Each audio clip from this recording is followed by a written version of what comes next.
Oil bond में अभी तक हमने 40,000 करोड़ रुपया जो है इंटरेस्ट केवल दिया है। 40,000 करोड़ रुपया केवल इंटरेस्ट दिया है और सब अंबानी अडानी को ही दिया है। क्या करें? एक हमारे यहां कहावत है कि बुरा जो देखन मैं चला, बुरा न मिलिया कोई, जो दिल खोजा अपना मुझसे बुरा न कोई। कांग्रेस के मित्र और अपोजिशन के जितने लोग हैं और जितने लोग बोलने वाले हैं सर, मैं उसको एंटीसिपेट कर रहा हूं कि वो पेट्रोल के प्राइस के बारे में निश्चित तौर पर बोलेंगे, महंगाई के बारे में बोलेंगे, पेट्रोल के प्राइस के बारे में बोलेंगे और फिर कहेंगे भारतीय जनता पार्टी के लोगों को या हमारी सरकार को कि आप 7 साल से हैं, आप क्या कर रहे हैं? आप 7 साल से हैं, क्या करेंगे? लेकिन हम क्या करें सर? क्या करें? आपने जो चीज छोड़ा है उसके बारे में हमको तो बोलना ही पड़ेगा ना। आप कर्जा छोड़कर गए हो, कर्जा बढ़ा के यदि दर्जा बढ़ाते हो तो हम क्या करें? हम पेपर लेकर आए सर। आज ये पेपर है सर जो उत्तर सभा पटल पर माननीय पेट्रोलियम मंत्री ने रखा था। 2004 में अटल जी की सरकार गई। 2004 से इन लोगों ने 2004 से लेकर 2014 तक एक बड़ी अच्छी सरकार चलाई सर, और केवल इकोनॉमिस्ट थे उसमें सर। लोग कहते हैं ना कि पढ़े लिखे सरकार चलाते हैं, इकोनॉमिस्ट सरकार चलाते हैं। हमारे तरफ होता है कि हमारे यहां टैलेंट पूल कम है, टैलेंट क्रंच है। सारे टैलेंटेड लोग यूपीए में ही थे सर, और हम उनका बहुत सम्मान करते हैं। आदरणीय मनमोहन सिंह जी बड़े इकोनॉमिस्ट, रंगराजन साहब थे सर, कौशिक साहब थे, मोन्टेक सिंह अहलूवालिया साहब थे, रघुराम राजन साहब थे। आप दुनिया के सारे इकोनॉमिस्ट का नाम लीजिए, क्लिंटन के गुरु, ट्रंप के गुरु, सभी गुरु जो है भारत में ही थे सर। और उन्होंने जब ये पेट्रोलियम का प्राइस बढ़ना स्टार्ट हुआ सर, तो उन्होंने एक बड़ा अच्छा तरीका निकाला कि अभी इसको टालो, अभी इसको टालो, अभी इसको टालो, क्योंकि उनको पता था कि एक दिन कांग्रेस समाप्त हो जाएगी, फिर हमको आना नहीं है। तो जो आने वाले लोग हैं उनको हम ऐसी परिस्थिति में धकेल कर जाएं जहां से कि उनकी वापसी का कोई रास्ता जो है नहीं दिखाई दे, क्योंकि वो अनपॉपुलर हो जाएंगे। उनको क्या पता था कि एक ऐसा मजबूत प्रधानमंत्री हो जाएगा जिसके ऊपर की पूरी देश की जनता को, 130 करोड़ जनता को विश्वास है, जिसकी बात पर विश्वास करके भारतीय जनता पार्टी फिर से चुनाव जीती। और उन्होंने सर लगभग 1,44,000 करोड़ का 1,44,000 करोड़ का ऑयल बॉन्ड जारी किया सर, और जिसका इंटरेस्ट रेट था 6.35 से लेके 8.4% तक सर। आज यदि गरीब लोग बैंक में पैसा जमा करने जाएं तो उनको 4%, 5% से ज्यादा इंटरेस्ट नहीं मिलता है। जो एम्प्लॉई हैं ईएफओ के, जो कि आप खुद ही मजदूर के नेता हैं सर, यदि आप देखेंगे तो सरकार को 8.5% से उसको डाउन करने की आवश्यकता पड़ रही है, क्योंकि वर्ल्ड मार्केट में जो है हमारा बैंकिंग सिस्टम सस्टेन नहीं कर पा रहा है। आपने बिना किसी सोच के, सारे इकोनॉमिस्ट ने, सारे यूपीए के लोगों ने ये 1,44,000 करोड़ का ऑयल बॉन्ड जारी कर दिया सर। और आप समझें कि इस परिस्थिति में जब यह लौटाने की बात है, जब 2014 से है, क्योंकि कमिटमेंट है सर, भारत सरकार का कमिटमेंट है, देना है, 3 सॉवरेन गारंटी है, 3,22,000 करोड़, 1,44,000 करोड़ रुपया हमने लिया और 3,22,000 करोड़ रुपया हमको लौटाना है सर। लगातार चर्चा होगी, अडानी की सरकार है, अंबानी की सरकार है, होते रहता है सर।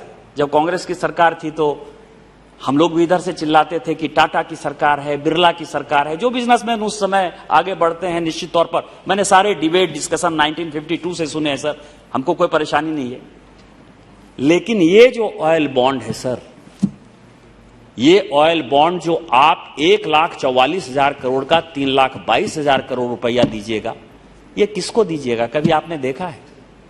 सारे बड़े बिजनेसमैन जो हैं, जिनकी भी नेटवर्थ 5,000 करोड़ से ज्यादा है सर, उन सबों ने इसमें ऑयल बॉन्ड में इन्वेस्ट कर रखा है। अडानी और अंबानी की सरकार कांग्रेस है सर कि भारतीय जनता पार्टी? मेरा एक सीधा सीधा सवाल है सर। हम इसके लिए प्रयास कर रहे हैं। यूक्रेन क्राइसिस के बाद आज लगभग वर्ल्ड मार्केट में 130 से 139 डॉलर पर बैरल जो है क्रूड के ऑयल हो गए, दाम हो गए सर। क्या करें? हम भी आप ही की तरह नाटक करें? हम भी आने वाले जो जनरेशन है उनको जो है रोड पर भीख मांगने के लिए पैदा कर दें? हमारे प्रधानमंत्री ये नहीं चाहते। हमारे प्रधानमंत्री जी देश को ये बताना चाहते हैं कि ये सिचुएशन है और इस सिचुएशन में महंगाई बढ़ेगी, पेट्रोल के प्राइस बढ़ेंगे, एलपीजी के प्राइस बढ़ेंगे। वोट की राजनीति अलग है, देश की राजनीति अलग है। आज जो बातें कह रहे थे, 15 साल तक गौरव गोगोई साहब के पिताजी वहां मुख्यमंत्री रहे असम में, क्यों ऐसा हालत है? आप फ्री का जो है यदि किसी को बांटना शुरू करोगे, फ्री की बिजली दे देते हैं, फ्री का आपको मकान दे देते हैं, फ्री आपको इन्वेस्टमेंट दे देते हैं, पैसा प्रत्येक महीने दे देते हैं, क्या ये फ्री बी की सरकार आप चलाने की बात कर रहे हैं? और इसमें से इसके बाद आपको लगेगा कि केंद्र उसकी मदद करे? ये हालत थे सर। आपको हमारे देश की ताकत, हमारे प्रधानमंत्री जी की ताकत पर प्रधानमंत्री जी क्या कर रहे हैं?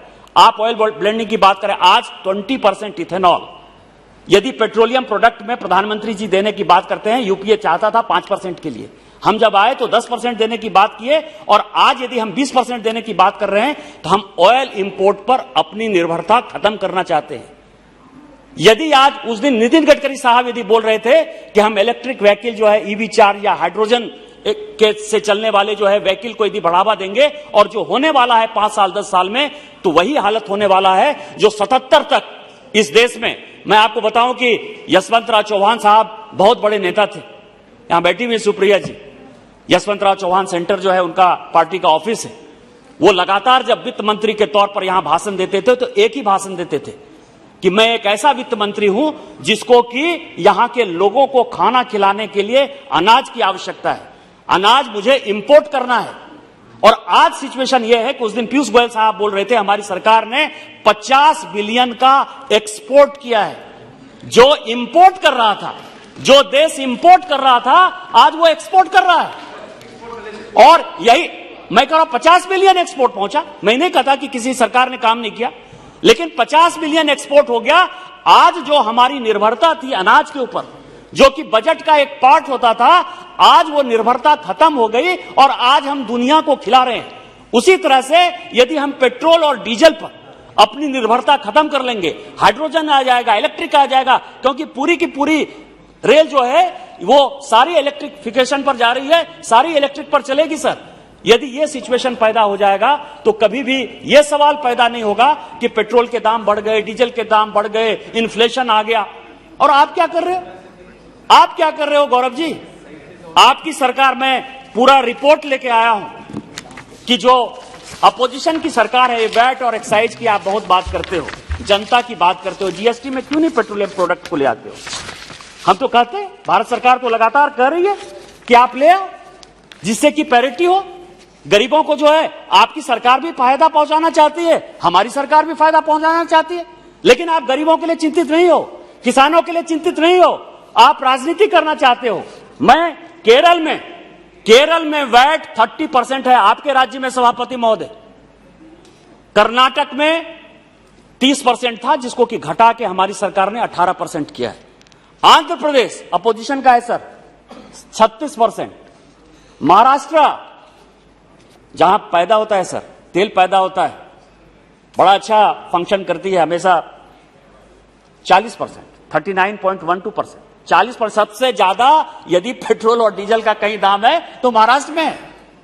राजस्थान आपकी सरकार है 31%, और दिल्ली जहां हम हैं 27%। और फिर आप कहोगे कि इन्फ्लेशन बढ़ रहा है।